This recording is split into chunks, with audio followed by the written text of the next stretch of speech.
Administrator بلدیہ کورنگی جاوید الرحمان کلور نے کہا ہے کہ ملازمین وقت کی پابندی کا خیال رکھیں اور آنے والے لوگوں کو مشکلات جو وسائل ہو اس کو ان میں تسلی بخش جواب دیں اور ان کے مسائل کو حل کرنے کے لیے فوری اقدامات کریں تاکہ لوگ دور دراز علاقے سے آتے ہیں۔ ان خیالات کا اظہار انہوں نے آج بلدیہ کورنگی کے ملیل ٹاؤن کے آفس کا دورہ کرتے ہوئے کیا۔ مختلف دفاتر کے دورے کے دوران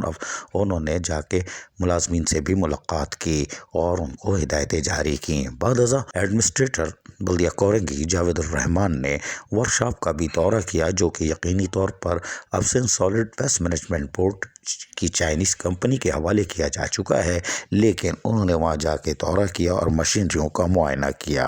اور اس موقع پر بھی انہوں نے افسران کو ہدایتیں جاری کیں اور ان کا کہنا تھا کہ لوگوں کو وسائل فراہم کرنا ہماری ذمہ داری ہے اور ہمارے پاس جتنے وسائل ہیں اس میں ان کو سہولت فراہم کرنے کی ذمہ داری بلدیاتی اداروں کی ہوتی ہے اور بلدیہ کورنگی کے کسی بھی دفتر لانڈی کورنگی ملیل شاہ فیصل میں آنے والے لوگوں کے مسائل کو ہمدردی سے سنا جائے اور اس کے حل کو فوری یقینی بنانے کے لیے تمام اقدامات بروے کار لائے جائیں۔ تمام دفاتر یعنی محکمہ جاتی افسران ایک دوسرے سے روابط کو مضبوط بنائیں تاکہ آنے والے لوگوں کے مسائل کو حل کیا جا سکے۔ اس موقع پہ انہوں نے افسران سے الگ الگ بھی ملاقات کی اور ان کو عملی طور پر کاموں کی رفتار کو تیز کرنے کی ہدایت کی۔ محکمہ سینیٹیشن کو بھی واضح طور پر کہہ دیا گیا ہے کہ وہ صفائی ستھرائی کے عملے کو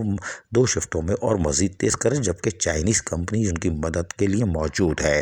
تاکہ لوگوں کو صاف ستھرا ماحول دیکھنے کو بھی ملے۔ بظاہر نظر آئے کہ کوڑا کرکٹ اٹھ رہا ہے، جبکہ انہوں نے افسران سے کہا کہ لوگوں کے ساتھ ساتھ 1 2 3 5 7 11 گریڈ کے جو ہمارے ملازمین ہوتے ہیں ان کے ملازمین کو بھی ترجیحی بنیادوں پر دیکھا جائے کہ آیا ان کے بھی اگر کوئی مسائل ہیں تو اس کو بھی حل کیا جائے۔ دفاتروں میں صفائی ستھرائی کا خیال رکھا جائے اور وقت کی پابندی کو یقینی بنایا جائے،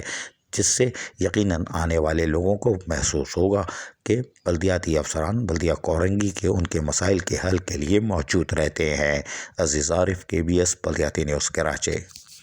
ایسی ہی خوبصورت ویڈیوز فیوچر میں حاصل کرنے کے لیے ریڈ بٹن پر کلک کر کے اور بیل آئیکن کو پریس کر کے ہم سب کے سبسکرائبر بننا مت بھولیے۔